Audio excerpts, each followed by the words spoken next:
While most presidents wore suit jackets, ties, and dress pants all the time, you don't have to any longer. Because Presidents Unplugged has merch.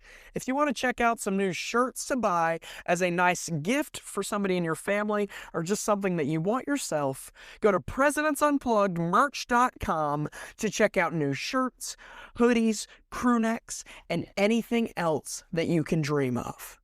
Now in many more colors and new designs coming soon. I'm very excited for the Presidents Unplugged merch store to finally be open. Now, let's get back to the show.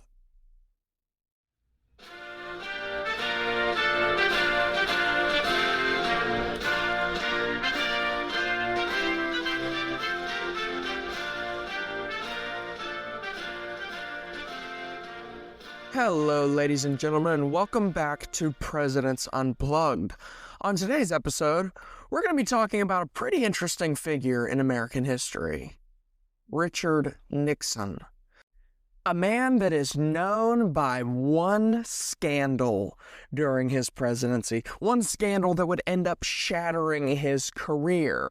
And sure, looking back, that's pretty important, but one mistake a historical figure made cannot characterize their whole entire life, when there's so much more than that. This is the rise, fall, and resignation of Richard Nixon. Let's do this. Born on January 9th, 1913, Richard Milhouse Nixon was born in a small house that his father built in Yorba Linda, California. His family was poor, deeply religious, and devoutly Quaker, values that shaped his work ethic and personality for his entire life.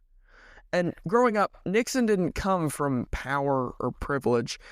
He carried this spite on his shoulder for most of his life, especially towards wealthy politicians who seemed to just glide through life. While the wealthy just had opportunities thrown at them, Richard Nixon felt he couldn't find these opportunities at all, or had to work multiple times harder to find them just because his parents were poor.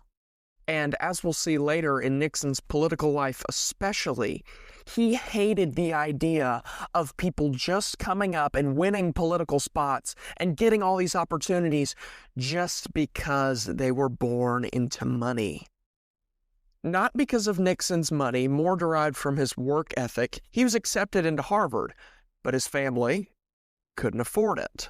So instead, he stayed close to home and enrolled in Whittier College, a small Quaker school nearby, and his family, being deeply Quaker, was fully fine with that. There, Nixon stood out, not for his charm or his popularity, but for his grit, his integrity. He shined in stuff like debate classes and even theater performances. Yeah, Richard Nixon was an actor. This personality, this drive for everything he did would continue to show in a up-and-coming law career. That dedication basically earned him a almost full scholarship to Duke University Law School. Yeah, that's Duke University in North Carolina, by the way. One of the top colleges for law in the nation at that time. He graduated near the top of his class and returned to California afterward to begin his legal career.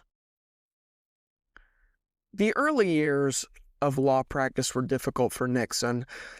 They didn't take off right away, and it was just overall a slow start for him.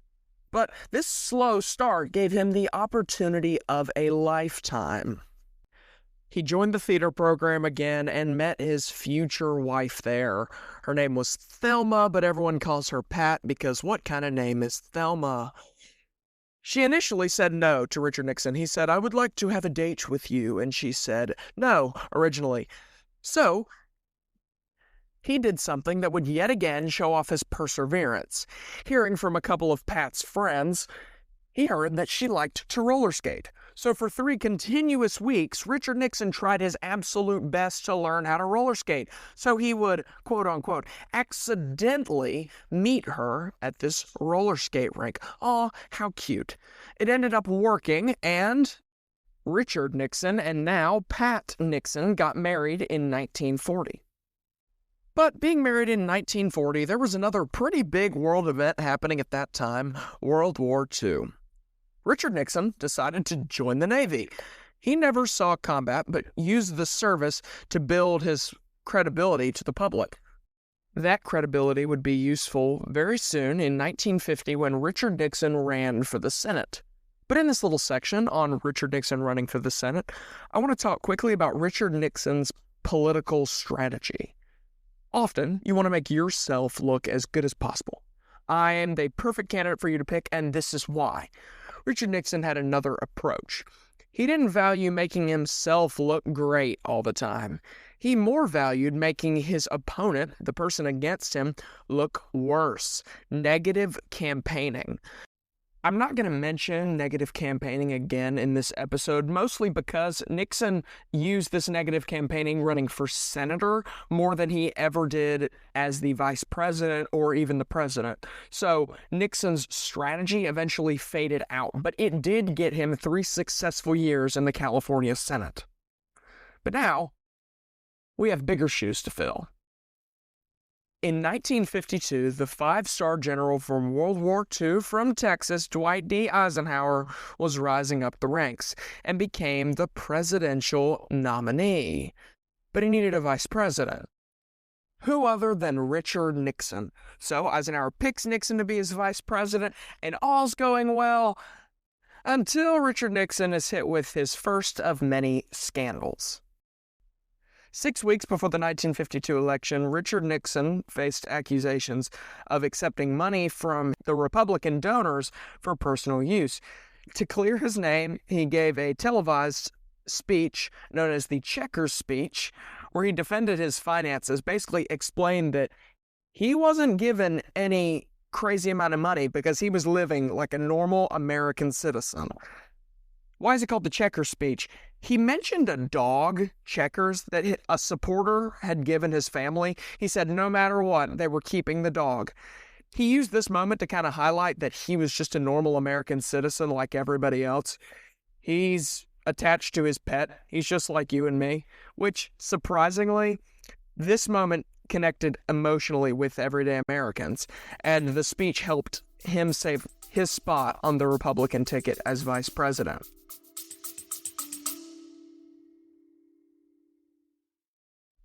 While George Washington himself might not have had an Instagram page, Presidents Unplugged does. If you want to see some presidential content and overall updates on the show, come to the Instagram at Presidents_Unplugged. See you there.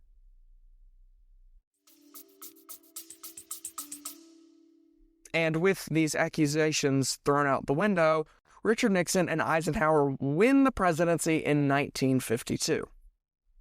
And I wish I had a whole page to read of everything that Richard Nixon did while vice president, but really, other than gaining some power in being able to join some specific meetings that the president would normally only come to, he didn't do much. But Nixon, on his own terms, was focused on something else. He was focusing on making Richard Nixon look like the next United States president. He dealt with some foreign affairs stuff. He visited Venezuela, all this stuff that a president would do to get things done. His goal was for the American people to say, oh, we're good, we got another president just waiting for us. He's currently our vice president. But this little happily ever after story that Richard Nixon was painting in his head would not end very well. Thus starts the election of 1960. The election of 1960 was jam-packed. We had the first ever televised presidential debates, and Richard Nixon and John F. Kennedy were both very popular in their own rights. The televised debates kind of cut down on Nixon because he didn't look as good as Kennedy did. It's a whole thing. There's a great book called Countdown 1960 by Chris Wallace that I read about it, and it is very interesting, so look into it if you're interested. Nixon really did walk into this election assuming that he'd win, which was probably his biggest downfall overall, because John F. Kennedy, this fresh, young face giving new ideas to the American people, eventually won out in the end. But here's the thing a lot of people forget. This election was not really one-sided towards Kennedy. It wasn't really a landslide. It was overall just a lot more close than a lot of Americans remember. But I will say something. Nixon losing this election chopped him to the floor. He had no motivation to run after that, even attempt to fight it out in the next election. He was just defeated. So after losing that election, he kind of stayed back as a recluse in the Republican Party for a few years.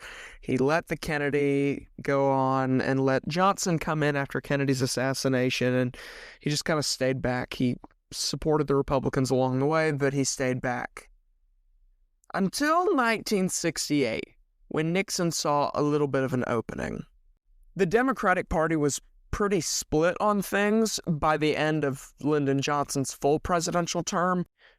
The Republicans were happy to back up Richard Nixon as their Republican candidate once again, to see if he could make a comeback and win it in the end. So the election of 1968, it's Richard Nixon versus Robert F. Kennedy, who was assassinated on June 6, 1968. The Democratic major candidate was assassinated, leaving the Democratic Party with no other option to elect Hubert Humphrey as their candidate, who did not do very well. So, Richard Nixon, off of pretty much a technicality, was back in the White House. And here's something pretty sad. Richard Nixon did a lot of great things in the White House. I have three major ones I'm going to cover in just a second, but I want to highlight quickly something that is a little bit sad about history. No amount of good that you as a president or politician do will ever match that one bad thing that you did. For example, in the past, with Peanuts, Politics, and Peace, Jimmy Carter had so many successful things, amazing things. Jimmy Carter was a great person, but he had really high inflation during his presidency. He wasn't a great president, and the world has instantaneously portrayed him as a bad person, when in reality, he's not that. That's the same way I feel about Richard Nixon. The last about 3 minutes of this episode are going to be focused on the Watergate scandal, but real quick, I'm going to talk about three major things that Nixon accomplished in the White House before the scandal. As president, Nixon created the Environmental Protection Agency, or as we know it today, the EPA. This thing alone made a major legacy in the environmental protection. Some presidents such as Lyndon Johnson and even more modern presidents like Obama and Biden did a lot towards the environment, but Nixon creating the EPA jump-started an activation to want to help that environment that we live in every day. Nixon was also extremely active in women's rights, something that had been explored 50 years prior in giving them voting rights, but had never been really expanded past that. Nixon wanted women to be supported in education and sports, just like the men were. And Nixon really did believe in this, and he pushed a lot for women's rights that would influence future politicians to do the same.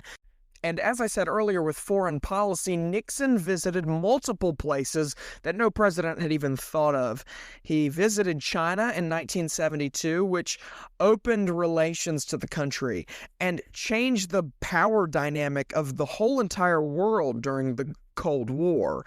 He also visited the USSR, or Russia as we know it today, and signed agreements to reduce the arms in the country. He had a strategy of openness and sort of a friendship to these countries that eased Cold War tensions. And as we know, less than 20 years later, Ronald Reagan would say, "Mr. Gorbachev, tear down that wall." Nixon had a massive push to influence future leaders to end the Cold War. His tactics worked. They really did. And in my opinion, Nixon had one of the best foreign affairs knowledge of any U.S. president we've ever had. So although I have to shorten Watergate to a pretty small section of this episode today, note that later, possibly down the line, I'm going to release a bonus episode going more into depth about Watergate. But on Presidents Unplugged, we have a 15-minute time crunch, meaning that I'm going to have to explain the whole entire Watergate scandal in speedy tie fashion in less than 60 seconds. Are you ready? 3, 2, 1, go. In 1972, 5 men were caught breaking into the Democratic National Committee's office at the Watergate complex. At the time, it seemed like a small little scandal, but reporters and investigators uncovered a larger web of true corruption, revealing that members of Nixon's re-election campaign were behind the whole thing, and that Nixon tried to cover it up. Tapes from a new recording system in the White House proved he knew more than he really claimed to the public. Faced with a certain impeachment of basically lying to the United States, Nixon chose to resign in 1974, knowing that nobody else was on his side.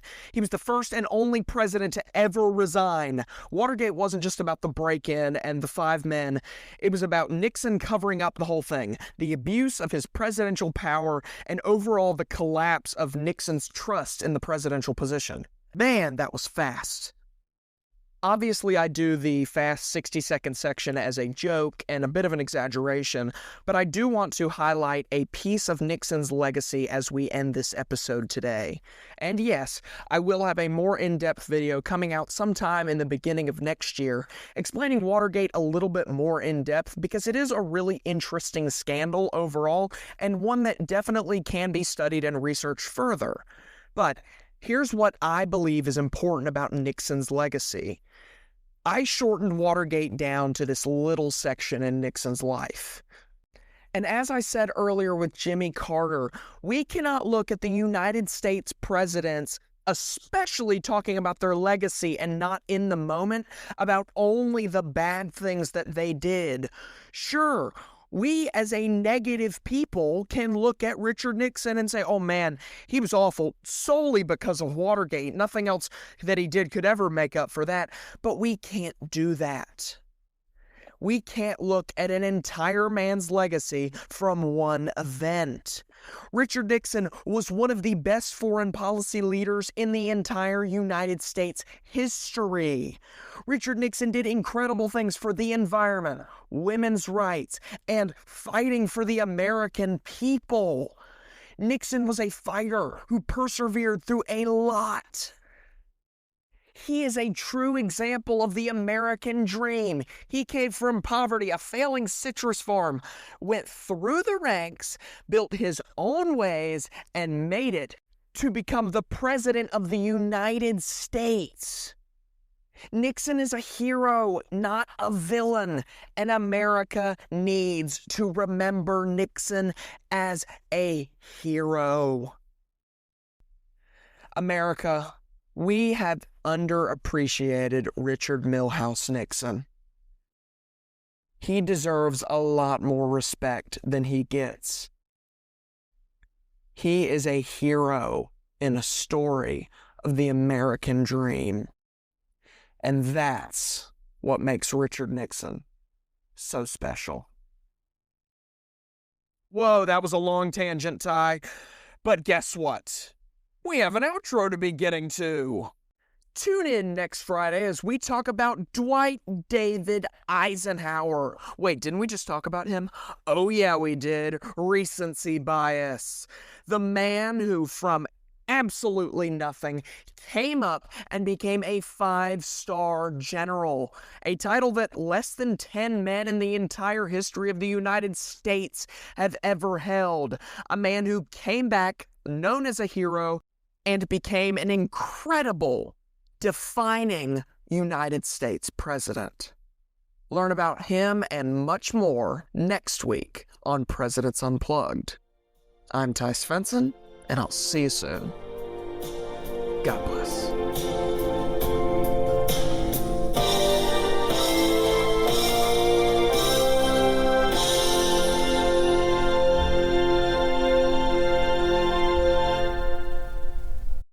We need to make an executive decision now. The executive decision to follow Presidents Unplugged on Apple Podcasts or Spotify today to be notified weekly that your favorite presidential podcast has released new content. Now, let's get back to the show.